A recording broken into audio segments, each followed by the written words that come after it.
So, uh, so I know, so this is the binary period. So, so, so, you must be busy for preparing for the final exam. But okay, so this is the last class. So I will briefly explain about some parallel processing issue, and then I will conclude the class. Okay. Okay, so we in the previous class we learned about the virtual memory, right? So then you need to remember that actually the software accesses the virtual memory space. So which means that so this is the fake memory, right? So actually the software just accesses the virtual memory space with virtual addresses, but so, when the software is executed on the computer system, so this computer system is the real hardware. So this is the real machine in the real world, right? But software is a kind of, it's working on the fantasy world, right? So actually the computer architecture connects the fantasy world to the real world. Okay, it's kind of. So So you need to remember that the virtual addresses need to be translated into the physical addresses, right? And then, so this translation is required, okay? And then such translation is supported by operating systems, but it also needs to be supported by computer hardware, okay? So this is called the memory management unit in CPU, okay?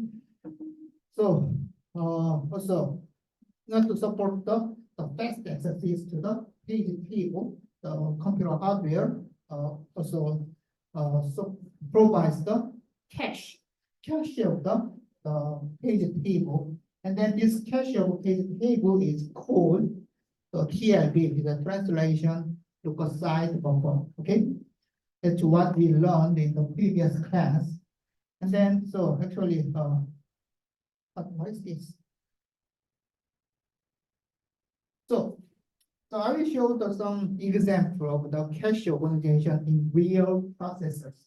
So, you can, so in this slide, you can find the two different processors, ARM Cortex A53 and Intel Core i7. So, if you see this specification, this is this table shows the specification of what is this?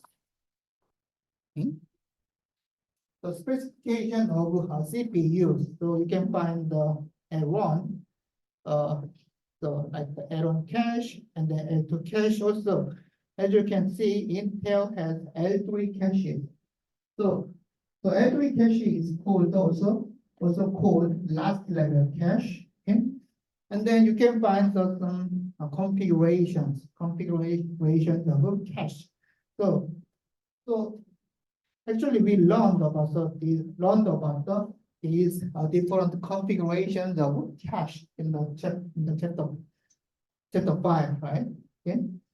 So usually L1 cache is separated into the instruction cache and data cache. Also, you can find some configuration like in the ARM Cortex A53, the I cache is the two-way set associated cache, and then data cache is the four-way. You can find some specification here, okay?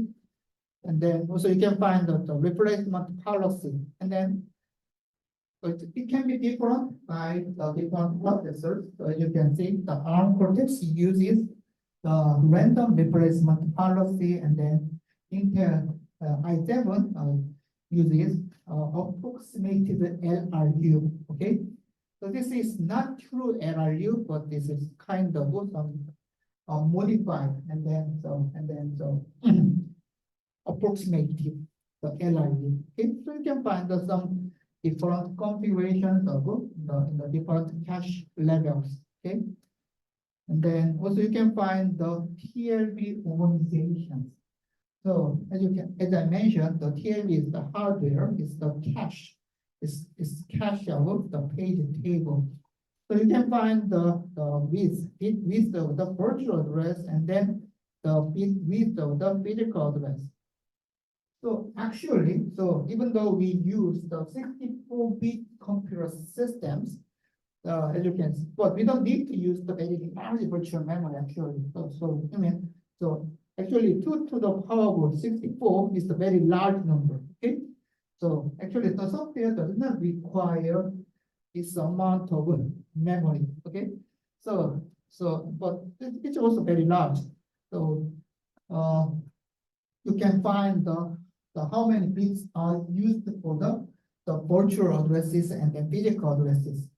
So actually, this bit, the bit numbers of the physical address determines the maximum capacity of the physical memory. Okay, so you can find the page size here. So as I mentioned, usually we use the 4 kilobytes of a page, but recently so we can adjust the page size. Okay, so on the Linux, so we can adjust the size of the page.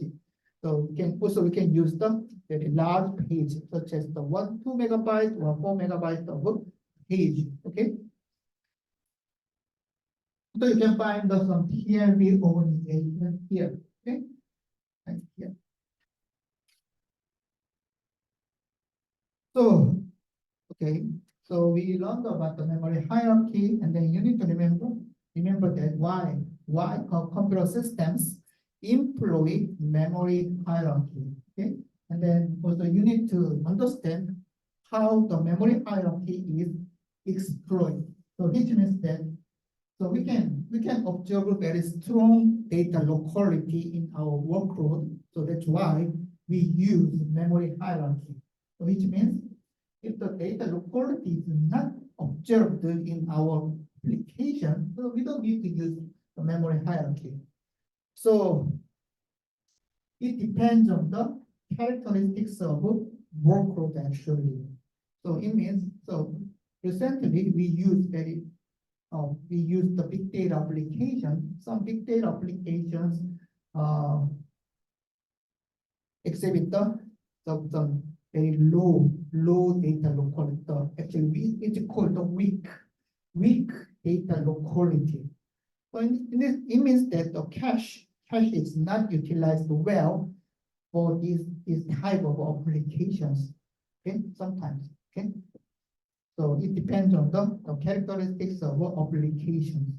Also, we can write the code that can utilize the cache hierarchy. So the example is the block matrix multiplication, right? So if we just split the very large matrix into small sized sub matrices, then we can improve the performance, right? So which means that when we write a code, we also need to consider cache hierarchy, okay, cache system, so memory hierarchy.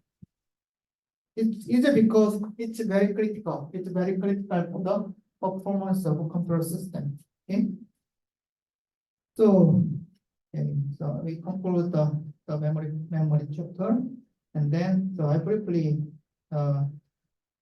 mentioned some parallel processing or parallel processors. Okay. So everyone knows that recently we use most of us use multi-core CPUs. So what does that mean? So in chapter 4, we learned about the processor architecture. Then what is a core? The core. So core is an independent processing unit. So which means that actually, so in chapter 4, we learned about the processor architecture. Then we can call this processor. The processor is a core. Okay. So which means that core is the independent CPU, the processing unit. So which means a core can execute code. Okay, it's a software. Okay, and then usually this code is called the thread or process. So in a CPU domain, we frequently use the terminology thread to represent an independent code that can be executed by CPU. But in the operating system level, we frequently use the terminology process. Okay, but it's the same. The thread or process is it represents independent code, independent program that can be executed by a CPU. But we already know that the modern CPU, includes multiple cores. What does that mean? So which means this is the example of quad-core CPU, which means this CPU includes 4 cores. Okay, so which means this CPU can include 4 threads concurrently. So this is concurrently or simultaneously. So at the same time. So at the same time, the CPU can execute 4 different threads. Okay, because the one thread can be mapped to the corresponding core, a single core. So actually, so which means that we can execute. So we can execute multiple threads concurrently. Then what is the benefit? What is the benefit of this multi-core system or multi-core CPU? What is the benefit? So the question, can we reduce what?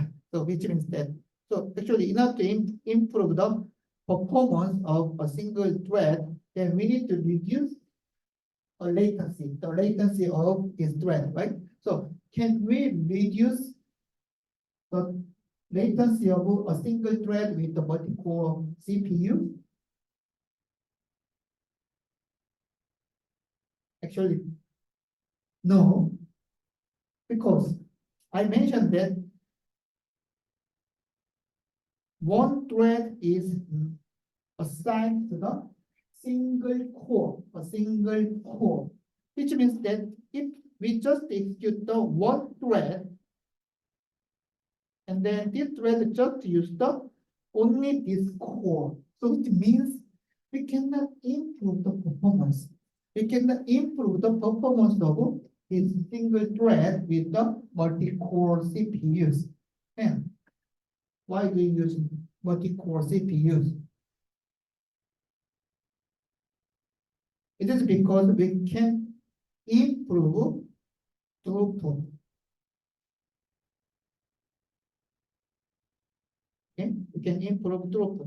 What is the definition of throughput? That is the amount of workload done by processor or CPU, right? So this is the throughput. So using a multi-core CPU, we can improve the throughput. So which means that we can execute multiple threads simultaneously. So which means that we can increase the amount of workload done by the CPU. We cannot improve the latency of a single thread, but we can improve we can increase the amount of workload. Okay. This is the benefit of a multi-core CPU, and then recently even the desktop CPU, CPU runs many processes or many threads. So this is called the multitasking, right? So which means we can improve the performance of a multiple thread using multi-core. Okay, but sometimes we can improve the performance of a single software or a single application. How can we improve so I mentioned that with the multi-core CPUs, we cannot improve the performance of a single thread. And I mentioned that a thread is the independent code or independent program, right? But we want improve the performance of a single application. How? Using the multi-core CPUs. How? What is required? What is required? So this is the software.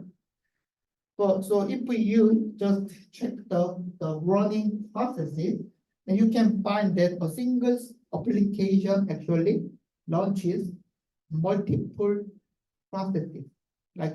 So if you check Chrome, the Chrome is the typical software that launches the multiple threads or multiple processes. So if you just check the Chrome, then Chrome actually launches multiple processes, and then multiple processes are running simultaneously. So what is required? So actually, in a single software, we need to generate multiple thread. So this is thread. Then even though this is a single application, then this application can generate multiple threads. And then if these multiple threads can be executed in parallel, then we can improve the performance. Okay, this is parallel programming, right? So I don't think so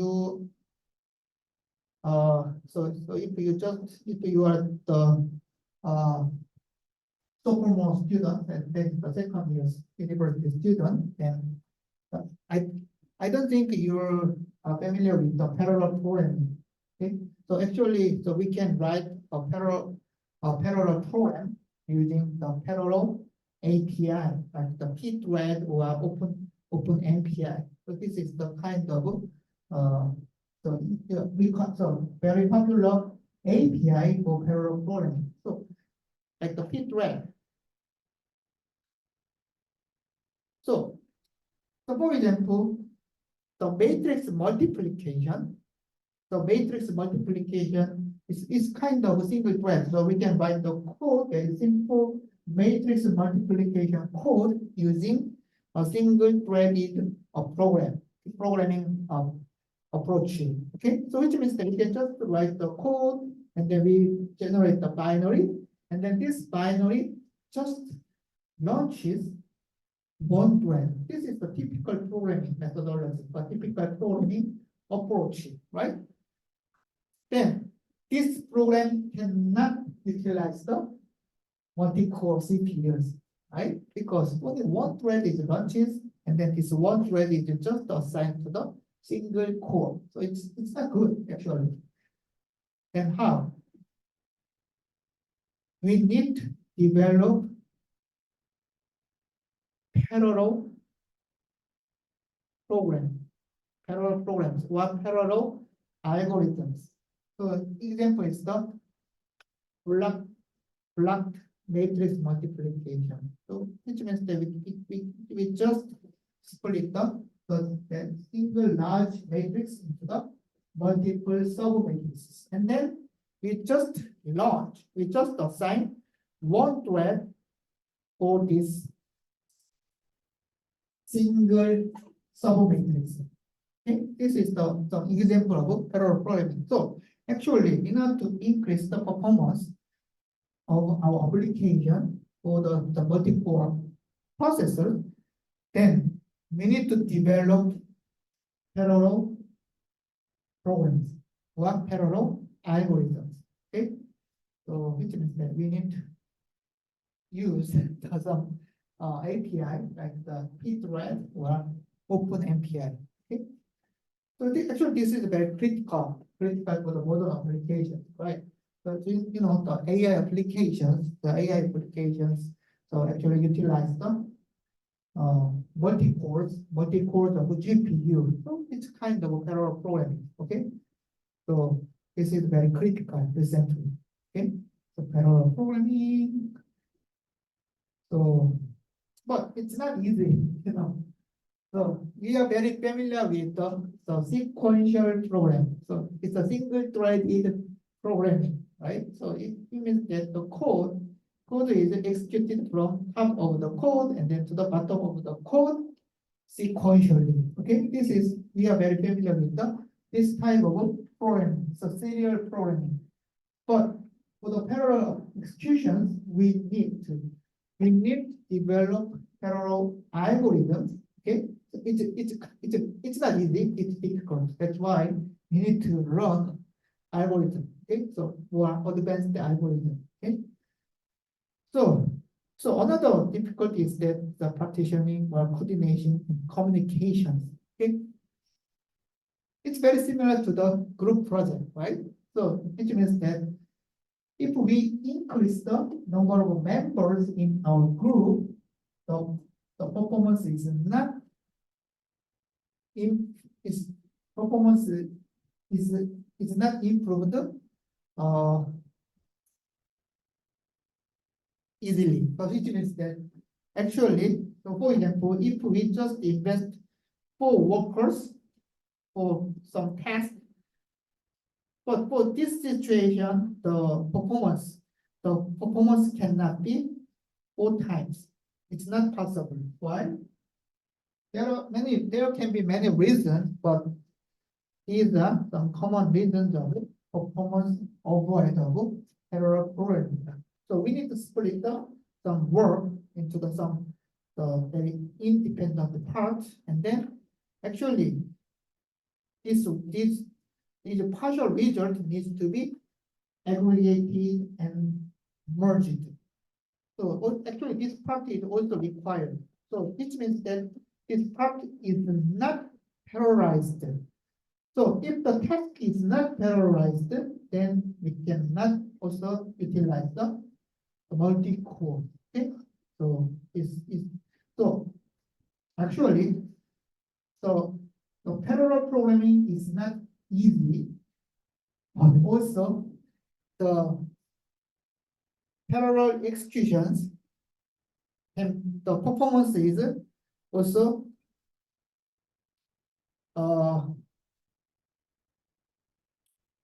the performance improvement is not easy because of these issues like partitioning and coordination and communication overhead. Which actually this is the very critical and very important research topics in the computer systems or operating systems, also system programming and architecture. Okay. Okay. Then let's think about the Amdahl's law. So Amdahl is the person's name. So actually this is the very important, the very popular law. But in the computer field, some laws are very popular, but it's very easy to understand, right? So for example, we know about the Moore's law, but you know the Moore's law is very simple. It's not difficult, right? So Amdahl's law is also very easy to understand, but this is a very important law in the computer systems or computer architecture research.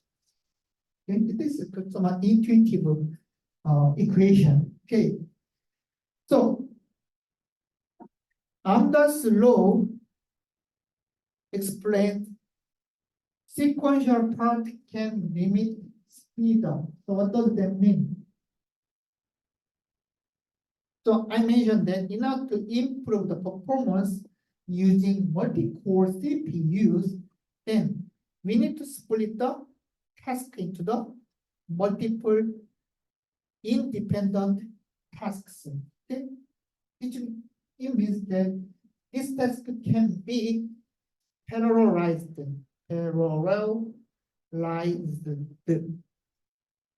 Okay, so which means that we can just split a single task into multiple independent tasks.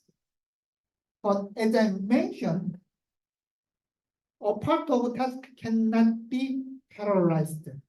So for example, even though we just split the workload into the multiple parts, the partial result needs to be aggregated and merged. Okay, and then we need to make the one final result from the many partial results. So this part cannot be parallelized. So this is the sequential part. Okay, so this is the parallelized part. Okay, so Amdahl's law says sequential part can limit speed up. Okay, why? So Amdahl's law says that it's a sequential part actually determines the performance of our computer systems. So let's see why. So this is the example. So we have 100 processors, 100 cores, and then we want get 90 times of speed up. Okay, you can say that, oh, this is obvious because we just invest 100 processors, so which means that we can just improve the throughput of an application using these 100 processors. So, and then we just assume that using 100 processors, we can get 100 times of speed up. Right, so obviously. But it's not true because we can just task like the task that can be parallelized is called the TP, and task that cannot be parallelized. This is called the sequential task. Okay, we can just split our task into the task that can be parallelized TP and task that cannot be parallelized TS, sequential task. So using multi-cores or multi-processors only is part can benefit from multi-cores or multi-processors, obviously, right? So this is the sequential part. We cannot improve them. We cannot improve the performance of the sequential part using multi-cores. So we have 100 cores. So the time, so it's a execution time. So time u is the TP. This is a time of the parallelized part. So we can just improve. So ideally, we can just improve this part using the 100 processors. But TS, this is the time by sequential task. So this TS is the same. Okay. So speed up needs to be 90. Okay. So if we just F as the P plus TS over TP, TP over TP plus TS, so this is actually T, and then this TP is the fraction of, okay, so if we just define the fraction of a parallelized part like the F, this is the T, the overall time.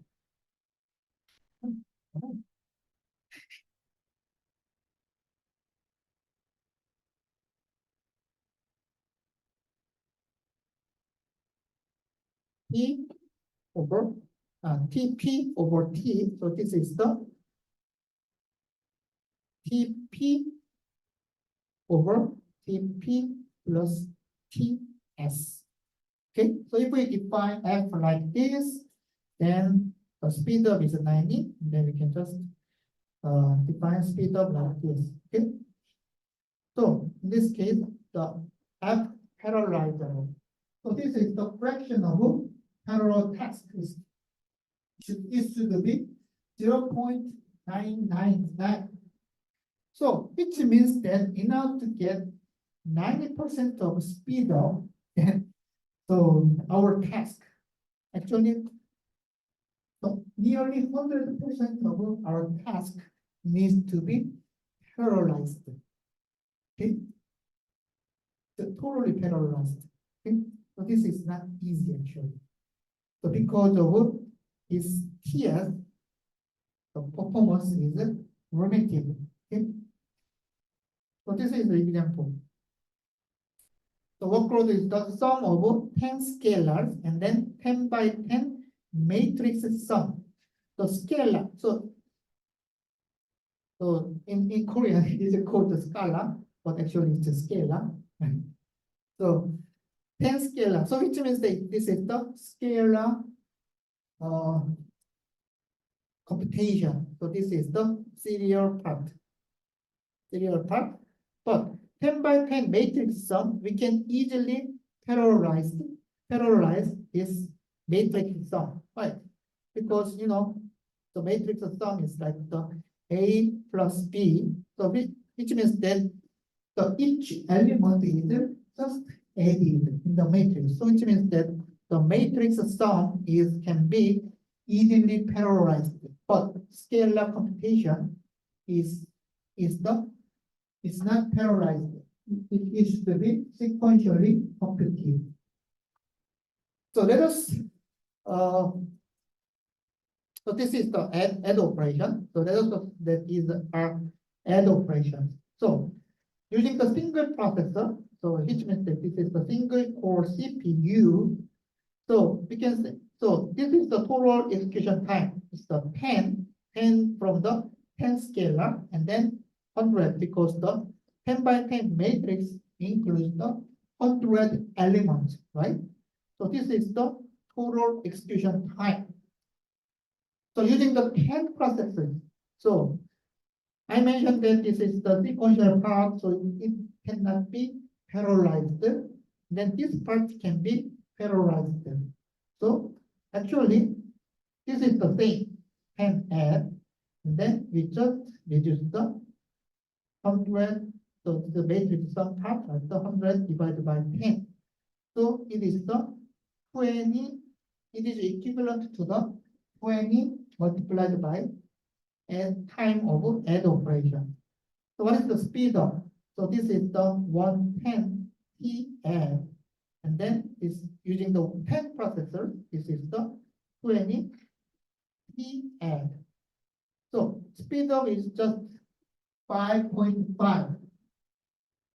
So using 10 processors, we expect 10 of speed up because we just invest 10 independent cores. But because of this part, the speed up is just 5.5. How about the 100 processor? The speed up is just 10. Even though we use 100 processors, so we expect 100 times of speed up. But actually, actual speed up is 10 because of this part. Okay? So this is what Amdahl's law says to us. Okay? So sometimes, actually the Amdahl's, you can say that, oh, Amdahl's law is very obvious. Then why is it important? Why is it critical? So sometimes we just ignore Amdahl's law. So, for example, let us assume that our task is this is our task, but our task is composed of P.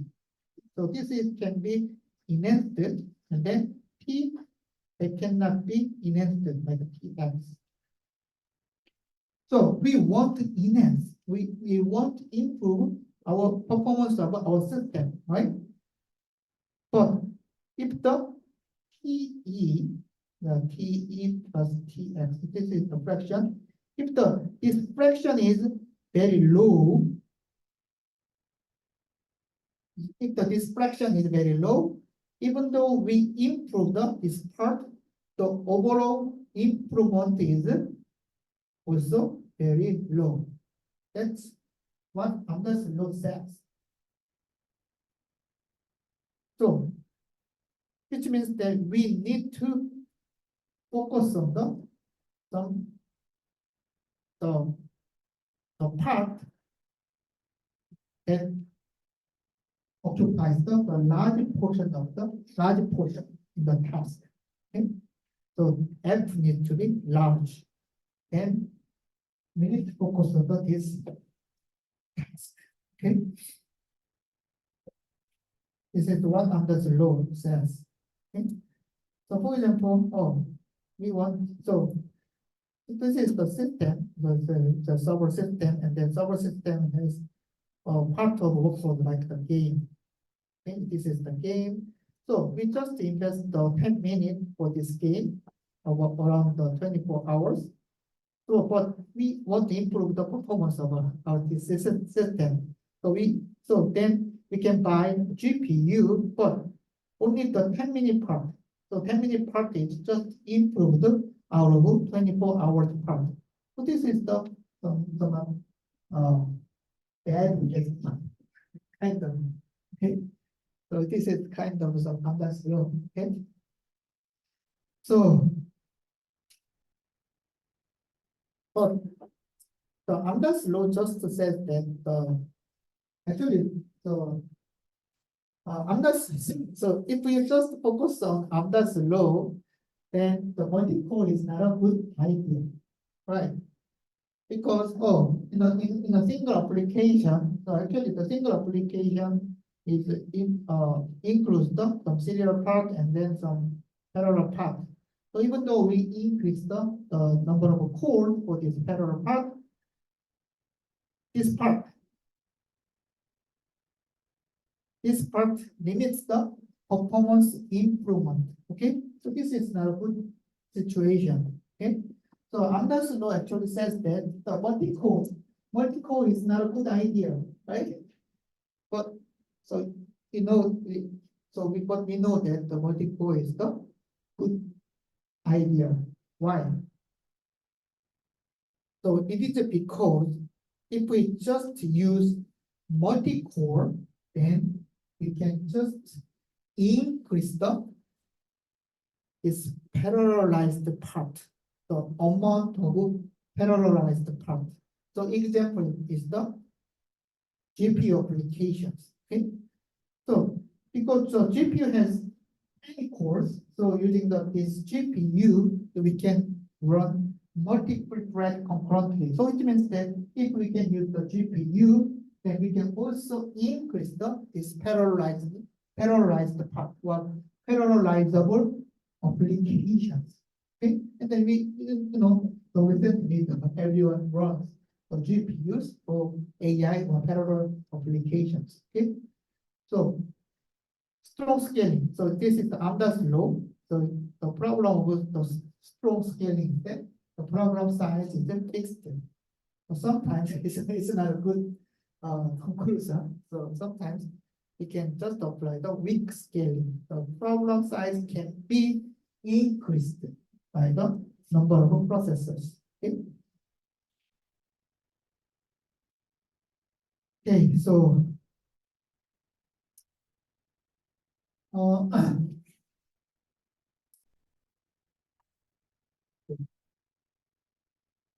so that's it. This is the Amdahl's law, and then okay. So I just explain about some typical instruction and data relation. Okay, so we can classify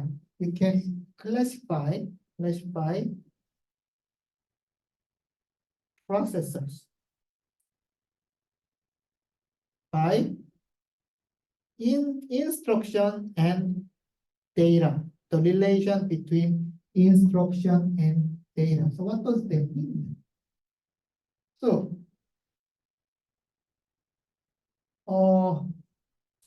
until the chapter 5, we learned about the single core system. So this is a single core architecture. Also, when we see some instruction like add x1, x2, x3, so actually these instructions we learn actually handle scalar data. So this is called the scalar data. Scalar data. Okay, so which means that we just handle the element by element operation. Okay, but sometimes we can handle vector data. So vector includes the multiple elements. So we can just perform vector add like the BA plus BB equal BC. Okay. So what does that mean? A single instruction can handle scalar data, so which means that a single instruction actually just handle single data. But if we just perform vector operations, the vector includes multiple elements or multiple data, which means that this single operation, like an add operator, single operation can handle multiple data. Okay, that can be possible, right? So actually, the most of this course we just focused on this scalar instruction, but recently the vector type operation is very critical. Okay, it is because we like the applications that which depend on vector operations, such as the YouTube, game, movie, these are other music. So this type of application is just the multimedia data, and then actually the multimedia data is the actually frequently used vector type data. And also the machine learning. Machine learning just handle matrix. Matrix is the group of vectors, right? So we can just expect the vector operation, which means that a single instruction can handle multiple elements. Okay, so based on this relation between instruction and data, we can classify the type of processors. So this is called the actually Flynn's. Flynn is also the name of the scientist. Flynn's taxonomy. The taxonomy is related to the classification. It's a kind of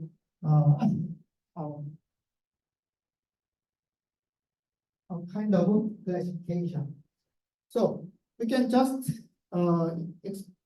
just combine the instructions, so like a single instruction or multiple instruction or single data and multiple data. Okay, so this is what we learned. So single instruction and single data. So which means that a single instruction handles scalar data.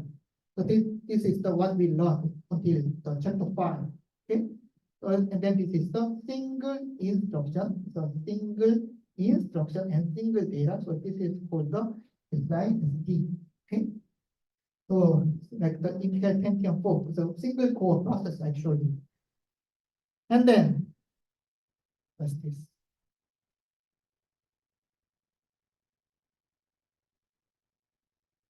I also mentioned the vector type operation. So which means the single operation, like a single instruction and this multiple data. So this type of processor is called the SIMD, single instruction multiple data. And then as you can see, SSD. This is the extension of x86 ISA, but this extension is used for vector operations. So also ARM processors also include the Neon. So this is the kind of SIMD extension of ARM ISA. So modern processors also include this SIMD part. So using the which means that using a single instruction, the multiple data, like the vector type operation, multiple data can be performed concurrently. Okay, this is the SIMD. MISD, the multiple instruction, a single data. This is not a case. Okay, no example today. And then MIMD. So this is the multiple instruction, multiple data. So this means some independent thread. Independent multiple thread can be executed concurrently. So this is the Intel Xeon, the multi-core architecture. Okay. So, and then recently, So this is the Flint's taxonomy. So which means that we can combine instruction and single instruction and single multiple instruction, and then we can just combine a single data and multiple data handled by instructions. Okay, this is the Flint's taxonomy.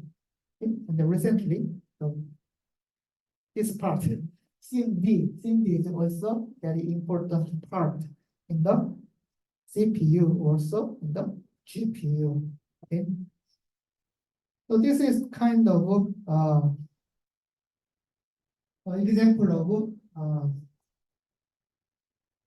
this is the floating point of the single instruction and single data, the scale operation of the RISC-V. So it's a floating instructions, and then this is the time instructions. Okay, this is just an example. So what is different? So we can find the loop here. So this is using the loop, and then we can just implement the iterative loop. Then we can just compute array data using this loop. But if we just use the vector type instruction and then vector type data, then we don't need loop, because the multiple instructions, multiple data elements can be performed using vector operations. Okay, so this is also very important, and then so SIMD is also very critical. Okay, so I will conclude this part, because actually we don't need time to. Actually, we can. I will. Okay, so actually this is the kind of some advanced part of the computer architecture, and then actually I just we provide some advanced computer architecture course, but this is for the graduate level course. Okay, so I will skip this part. Okay, but you know the recently the parallel process architecture or parallel programming is very important. Okay, you can just improve the performance. You can just improve the performance of our applications using parallel architectures. So, for example, is AI applications, right? Okay, so the good part of the discourse. Okay, so I close the discourse. So what we learned? So what we learned in this course, we explored the computer system architecture abstraction level. Okay, so we did not explore the entire level of computer systems. We just focused on the architecture level or micro architecture level of the computer systems, and then these are what we learned in this course. So chapter 1, performance symmetry, and then chapter 2, instruction set architecture. Chapter 3 is arithmetic logic, and then chapter 4, process architecture. Chapter 5, memory hierarchy, and then chapter 6, today's class. So these are what we learned regarding computer architecture. But what we did not learn, like the out-of-order processor, superscalar, branch prediction, cache coherence, memory consistency, frequency, first step. Okay.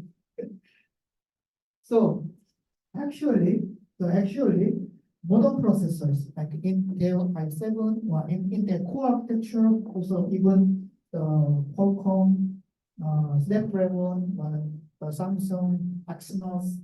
So modern CPUs actually use some different processor architecture.